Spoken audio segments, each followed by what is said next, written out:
الحمدللہ والصلاۃ والسلام علی نبینا محمد صلی اللہ علیہ وعلی آلہ وصحبہ اجمعین، اما بعد۔ عن ابن عمر رضی اللہ تعالی عنہما قال فرض رسول اللہ صلی اللہ علیہ وسلم زکاة الفطر صاعا من تمر او صاعا من شعیر علی العبد والحر والذکر والانثى والصغیر والکبیر من المسلمین۔ زکاة فطر جو بڑا اہم مسئلہ ہے، رمضان کے مہینے میں عام طور سے لوگ اس سلسلے میں سوال کرتے ہیں۔ تو زکوٰۃ فطر ہر مسلمان کی طرف سے اللہ کے نبی صلی اللہ علیہ وسلم نے فرض کیا ہے۔ عبداللہ ابن عمر رضی اللہ تعالیٰ عنہما بیان فرماتے ہیں کہ اللہ کے رسول صلی اللہ علیہ وسلم نے ایک سا کھجور یا ایک سا جو ہر غلام ہو یا آزاد، مرد ہو یا عورت، چھوٹا ہو یا بڑا، ہر مسلمان کی طرف سے آپ صلی اللہ علیہ وسلم نے فرض کیا ہے۔ وَأَمَرَ بِهَا أَن تُؤَدَّى قَبْلَ خُرُوجِ النَّاسِ إِلَى الْمُصَلَّى، اور اللہ کے نبی صلی اللہ علیہ وسلم نے حکم دیا ہے کہ زکوٰۃ فطر کو عید کے لیے، عید کی نماز کے لیے نکلنے سے پہلے ادا کر دیا جائے۔ ابو سعید خدری رضی اللہ تعالیٰ عنہ بیان فرماتے ہیں كُنَّا نُخْرِجُ فِي عَهْدِ رسول اللہ صلی اللہ علیہ وسلم يوم الفطر صاعا من طعام،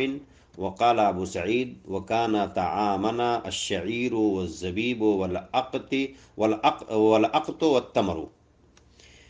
کہ اللہ کے رسول صلی اللہ علیہ وسلم کے زمانے میں ہم خوراک میں سے زکوٰۃ فطر نکالا کرتے تھے، اور رسول اللہ صلی اللہ علیہ وسلم کے زمانے میں ہمارا خوراک گیہوں، کشمش، پنیر اور کھجور ہوا کرتا تھا۔ تو یہ زکوٰۃ فطر میں نکالا جائے گا جو کھانے کی چیزیں ہوتی ہیں۔ زکوٰۃ فطر میں کتنا نکالا جائے گا اس کو بھی اللہ کے نبی صلی اللہ علیہ وسلم نے فرما دیا ہے، صاعا من طعام، ایک سا جو ایک ناپنے کا پیمانہ ہوتا ہے، اس کو اگر موجودہ دور میں وزن میں لیا جائے تو چونکہ ایک ناپنے کی چیز میں الگ الگ چیزیں ناپی جائیں تو اس کا وزن فرق ہو جاتا ہے، لہٰذا اس کے وزن کے سلسلے میں اختلاف ہے، لیکن احوط اور بہتر یہ ہے کہ آدمی تقریباً 3 کلو نکال دے ہر آدمی کی طرف سے گھر کے، تو انشاءاللہ پورا ہو جائے گا۔ زکوٰۃ فطر نکالنے کی حکمت جو اللہ کے رسول صلی اللہ علیہ وسلم نے بتائی ہے، آپ نے فرمایا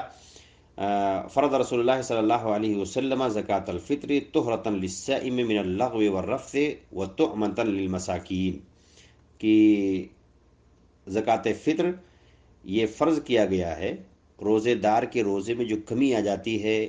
زبان سے فحش کلامی ہو گئی یا زبان سے کوئی گندی بات نکل گئی تو اس سے پاکی ہو جاتی ہے، وطعمۃ للمساکین، اور مسکینوں کو کھانا مہیا ہو جاتا ہے۔ تو زکوٰۃ نکالنے کا اللہ کے نبی صلی اللہ علیہ وسلم نے مقصد بتایا ہے۔ نمبر 4، زکوٰۃ کے حقدار کون ہیں؟ زکوٰۃ فطر جو ہوتا ہے اس کے حقدار کون ہیں؟ تو زکوٰۃ فطر کے حقدار بھی اللہ کے نبی صلی اللہ علیہ وسلم نے بتا دیا ہے، طعمۃ للمساکین، مسکینوں کا کھانا۔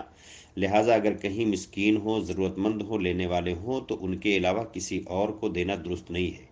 یہ اور بات ہے کہ اگر مسکین نہیں ہے تو پھر جو عام زکوٰۃ کے مستحقین ہیں ان میں سے کسی کو بھی دیا جا سکتا ہے۔ زکوٰۃ فطر میں ایک مسئلہ ہوتا ہے قیمت نکالنے کا، کیا قیمت نکال سکتے ہیں یا نہیں نکال سکتے ہیں،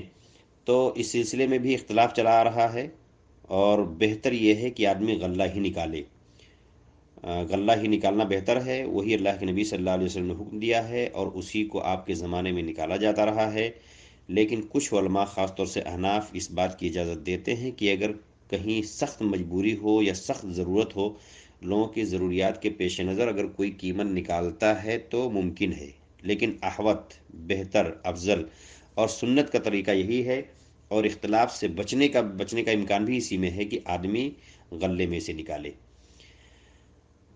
زکوٰۃ فطر جنین کی طرف سے، کوئی بچہ ماں کے پیٹ میں ہے اس کی طرف سے زکوٰۃ فطر نکالا جائے گا کہ نہیں نکالا جائے گا؟ تو جنین کی طرف سے زکوٰۃ فطر نکالنا واجب نہیں ہے، لیکن اگر اس کی طرف سے نکال دیا جائے تو مستحب ہے۔ زکوٰۃ فطر جنین کی طرف سے نکالنا مستحب ہے لیکن واجب نہیں ہے۔ زکوٰۃ فطر نکالنے کا وقت اللہ کے نبی صلی اللہ علیہ وسلم نے وہ بھی بتا دیا ہے، امر باخراجھا قبل الصلاۃ، کہ اللہ کے نبی صلی اللہ علیہ وسلم نے زکوٰۃ فطر کو نکالنے کا حکم دیا ہے نماز سے پہلے جانے سے پہلے ہی نکالنا فرض ہے۔ اور ایک روایت ہے، عبداللہ ابن عباس رضی اللہ تعالیٰ عنہما بیان فرماتے ہیں، فرض رسول اللہ صلی اللہ علیہ وسلم زکاة الفطر طہرۃ للصائم من اللغو والرفث وطعمة للمساكين من أداها قبل الصلاة فهي زكاة مقبولة ومن أداها بعد الصلاة فهي صدقة من الصدقات۔ کہتے ہیں کہ اللہ کے رسول صلی اللہ علیہ وسلم نے زکوٰۃ فطر فرض کیا ہے روزے دار کی پاکی کے لیے، مسکینوں کے خوراک کے واسطے۔ جس نے اس کو نماز کے لیے جانے سے پہلے ادا کر دیا اس نے گویا زکوٰۃ فطر ادا کیا ہے، اس کا زکوٰۃ فطر مقبول ہے۔ ومن اداها بعد الصلاۃ فہی صدقۃ من الصدقات، تو یہ اس کا عام صدقہ شمار ہوگا، زکوٰۃ فطر شمار نہیں ہوگا۔ تو زکوٰۃ فطر عید کا چاند دیکھنے کے بعد فرض ہو جاتا ہے، اور عید کی نماز کے لیے نکلنے سے پہلے نکالنا ضروری ہے۔ وہ بہتر وقت ہے عید کے دن فجر کی نماز پڑھنے کے بعد زکوٰۃ فطر نکالا جائے، یہ اس کے نکالنے کا بہتر وقت ہے۔ جہاں تک جواز کا مسئلہ ہے تو 2 دن 3 دن پہلے اس کو بانٹنے کی وجہ سے کہ لوگوں میں آسانی سے پہنچایا جا سکے، بانٹ دیا جا سکے، تو 2 یا 3 دن پہلے اس کو نکالا جا سکتا ہے۔ ایک مسئلہ ہے زکوٰۃ فطر نکالا کہاں جائے، تو بہتر یہ ہے کہ آدمی جس جگہ رہتا ہو زکوٰۃ فطر وہی نکالا جائے، وہی نکالنا بہتر ہے۔ لیکن اگر جہاں رہ رہا ہے وہاں پہ ضرورت مند، حاجت مند اور مساکین نہیں ہیں تو جہاں بھی ضرورت مند ہوں وہاں پہ نکالا جا سکتا ہے۔ لیکن جہاں بھی نکالا جائے گا وہی گیہوں یا چاول وہی مقدار ہوگا، اس کا الگ سے کوئی حساب نہیں ہوگا کہ آدمی باہر ملکوں میں رہتا ہے وہاں کے روپے کا حساب لگا کر کے اپنے ملکوں میں زیادہ نکالے گا۔ زکوٰۃ فطر اگر ایک ہی آدمی کو دے دیا جائے تو بھی کوئی حرج نہیں ہے، انشاءاللہ ایک ہی آدمی کو اگر کوئی زکوٰۃ فطر پورا کا پورا دے دے تو زکوٰۃ فطر ادا ہو جائے گا۔ تو زکوٰۃ فطر جو اللہ کے نبی صلی اللہ علیہ وسلم نے ہر مسلمان کی طرف سے فرض کیا ہے، اس سلسلے میں ہمیں سنت کا پاس و لحاظ رکھنا چاہیے اور اس کو وقت سے نکالنا چاہیے۔ ضرورت مندوں تک پہنچانا ہماری ذمہ داری ہوتی ہے، اور اس کو غلے ہی میں سے نکالنا احتیاط اسی میں ہے کہ غلے سے نکالا جائے، کیونکہ بعض علماء کہتے ہیں کہ اگر نقد میں نکال دیا جائے تو مقبول ہی نہیں ہوگا۔ اللہ سے دعا ہے کہ اللہ تبارک و تعالی ہمارے صدقات و خیرات کو قبول فرمائے، رمضان میں ہمارے کیے ہوئے عمل کو اللہ تبارک و تعالی قبول فرمائے، آمین۔ السلام علیکم ورحمۃ اللہ وبرکاتہ۔